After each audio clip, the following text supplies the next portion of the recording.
Hello everyone, नमस्कार. मी मेघा आणि तुमच्या सगळ्यांचं स्वागत आहे आमच्या एका नवीन व्हिडिओमध्ये.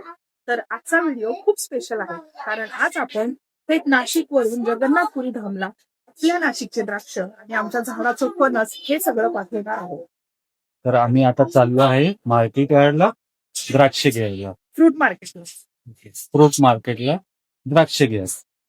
तर ओडिसामध्ये ना 14 एप्रिल हे नवीन वर्ष म्हणून सेलिब्रेट केलं जातं आणि याच दिवशी जगन्नाथपुरी धाममध्ये जगन्नाथ प्रभूंना भोग चढवला जातो. तर इथले जे पुजारी आहेत त्यांच्या कृपेने आणि प्रभू जगन्नाथांच्या कृपेने आम्हाला ही एक छोटीशी संधी मिळाली आहे. तर त्यासाठी खूपच आनंद वाटतोय आम्हाला की आम्हाला ही संधी मिळाली आहे. म्हणजे आमची ऍक्च्युली ती एक एक्साइटमेंट आहे, तो एक आनंद आहे आणि आम्हाला तो तुमच्यासोबत शेअर करावा वाटलं.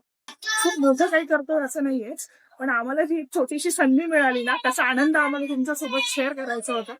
आणि आपण इथून जे द्राक्ष पाठवणार आहोत ना, द्राक्ष आणि फणस, ते थेट जगन्नाथपुरी धाममध्ये प्रभू जगन्नाथांच्या गाभाऱ्यापर्यंत हे सगळं जाणार आहे.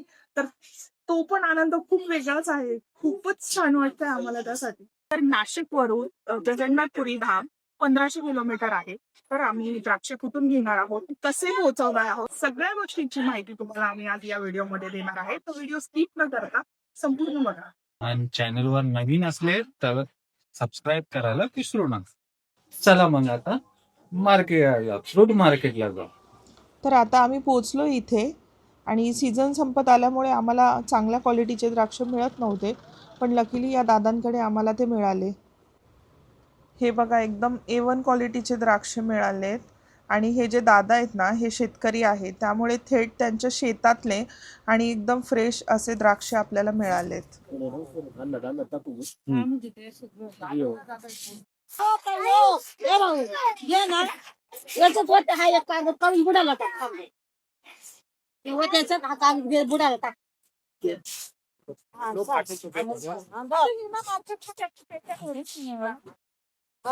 अशी पिशवी धर टाकू कागद. खरं सांगून असं केलं. वता आता तुम्ही जाळी वता म्हणजे वता वता जाळी. वता वता अमृत वता वता वता वता वता वता. आता एक नंबर द्राक्ष भेटून गेलेले आपल्याला.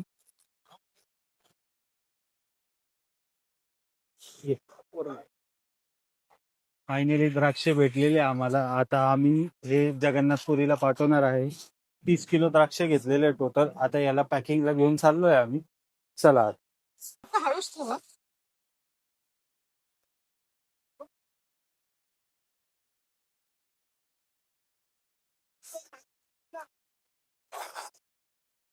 फायनली द्राक्ष घेऊन आता आम्ही पॅकिंगला घेऊन चाललोय. पॅकिंग केलं नंतर आम्ही तुम्हाला दाखवतो. आम्हाला मार्केटमध्ये प्रॉपर बॉक्सेस मिळाले नाही पॅकिंग करण्यासाठी, त्यामुळे आम्ही ते द्राक्ष आता घरी घेऊन आलो आणि बॉक्सेस पण आणले. सो आता आम्ही घरीच पॅकिंग करतोय. मार्केट फिरले द्राक्ष नाही बरं नाही इकडे आले मी तर तिकडे गाडी आली काय म्हणजे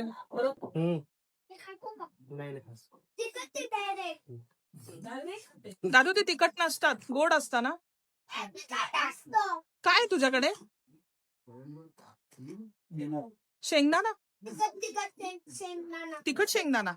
सो आम्ही ठरवलं की काही करून हे द्राक्ष आपण 13 एप्रिलपर्यंत तिथे पोहोचवायचे, कारण 14 एप्रिलच्या पहाटे तिथे हा भोग चढवला जाणार आहे. तर आता आम्ही फणस काढायला चाललो आहे. इथं आमचं झाड आहे, तर झाडातून फणस काढणार आहे. इकडे या. हे बघा, असे फणस आलेले आहे.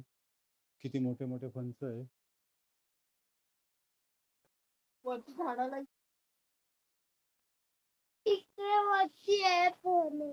ओके. अशी मी सुरी बांधून घेणार आहे आणि मेघा आणि त्याची मम्मी खाली अशी ओढणी धरून मग त्याला कॅच करणार आहे. कारण आमच्याकडे एवढी मोठी सीडी नाहीये, आम्ही वरती जाऊन कापू शकतो. तर ही असा म्हणजे देशी जुगाड याला म्हणतात. तर देशी जुगाड करून ठेवलेला आहे. सुरीला धार मारून आणलेले. फायनली आम्ही द्राक्ष घेऊन आलो मार्केटवरनं म्हणजे मनासारखी द्राक्ष नव्हती तिथं. पण शेवटी देवाची लीला आहे. शेवटी गाडी आली, त्याच्यामध्ये 3 कॅरेट द्राक्ष. तो एक समोरचा पण नेणार होता जगन्नाथपुरीलाच आणि आम्ही पण जगन्नाथपुरीला पाठवणार होतो. तर द्राक्ष फायनली आम्ही घरी घेऊन आलो. आता आम्ही फणस काढणार आहे झाडाचे. आमच्या दारापुढे फणसाचं झाड आहे. त्याच्यात लिंबू पण टाका चांगलं. हा. थंड द्या, लिंबू टाका. आता ही तिकडे जुगाड करताय फणस काढण्यासाठी. इकडे आरव खेळतोय आणि इथे आता आमचा ऊसाचा रस बनतोय. आता ऊसाचा रस पिणार आहे आम्ही मस्त थंड थंड. ते तुझं आहे एक्स्ट्रा. तुला पण प्यायचं ना? ते आपण दे तुला दिसन. हे घे पप्पांना.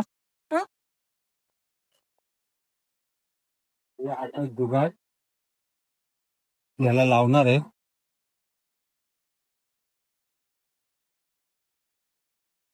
हे बघा फणस किती मस्त आलेत. हे बघा इथे पण आहेत, इथे आहेत. आणि आम्ही आता असं खाली थांबणार आहे आणि इथे खाली हे पडल्यानंतर आम्ही घेऊ. काढून घेतोय कारण आता खालची जी आहे फणस ते काढायचं आहे आपल्याला. आपण जुगाड काढून घेऊ, मग हाताने हे कापू शकतो आपण. एवढा काही प्रॉब्लेम नाहीये ना. ऍक्च्युली वरचे फणस काढायला ट्राय केला आम्ही, पण एकच फणस निघालं. आता खाली जे आहे ते काढणार आहे आम्ही.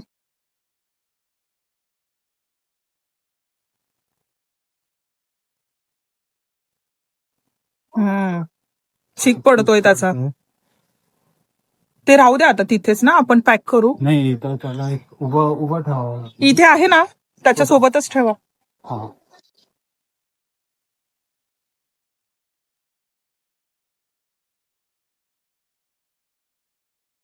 आता आम्ही फणस काढलेला आहे. आता फणस हे पॅकिंग करून आम्ही ट्रेन मध्ये पाठवणार आहे. हे सगळं द्राक्ष पॅक झालेले, द्राक्ष पॅक झाले. आता फक्त फणस पॅक करायचं बाकी. फणस पॅक झालं तर मग आम्ही इथून नाशिक रोडला जाऊन तिथं पार्सल पॉइंट आहे त्यांच्याकडे देऊन टाकणार. मग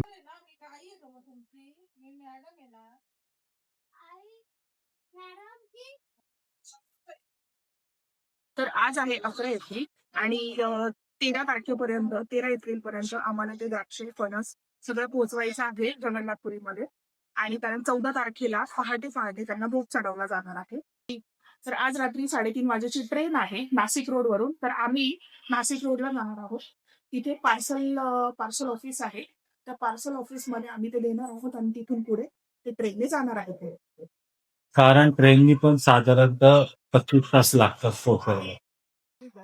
आता आम्ही गाडीमध्ये द्राक्षे फणस पण ठेवलं आहे आणि आम्ही चाललोय आता स्टेशनला. आता आम्ही इथे पार्सल ऑफिसला आलोय. आता इथून आम्ही आमचे द्राक्षे फणस हे सगळं काढून इथे पार्सल ऑफिस मध्ये देणार आहे आणि तिथून पुढे ते 3:30 वाजेची रात्री ट्रेन आहे. त्या ट्रेनने पुरी स्टेशनला नाही भुवनेश्वर स्टेशन जाणार. Hello everyone, good morning. तर काल मी तुम्हाला सांगितलं होतं की 3:30 वाजेची ट्रेन आहे. त्या ट्रेनने आम्ही द्राक्ष पाठवत आहोत म्हणून, आणि ते आम्ही ऍक्च्युली तिथे पोहोचवले पण झालं असं की आम्हाला पहाटे असं कळालं की त्या ट्रेनमध्ये ते द्राक्ष गेलेच नाही. थोडा प्रॉब्लेम झाला तिथे, त्यामुळे ते तिथे पोहोचूच शकले नाही. आणि आता त्यांनी आम्हाला ते रिटर्न घेऊन जाण्यासाठी सांगितले आहे, कारण यानंतर कुठली ट्रेन नाहीये आणि आहे पण ती 2 ते 3 दिवसानंतर आहे. सो तोपर्यंत खूप लेट होऊन जाईल. आणि आता आम्हाला कळत नाहीये ते द्राक्षे उद्यापर्यंत कसे पोहोचवायचे, कारण नाशिक वरून तिथे जाण्यासाठी 32 तास लागतात.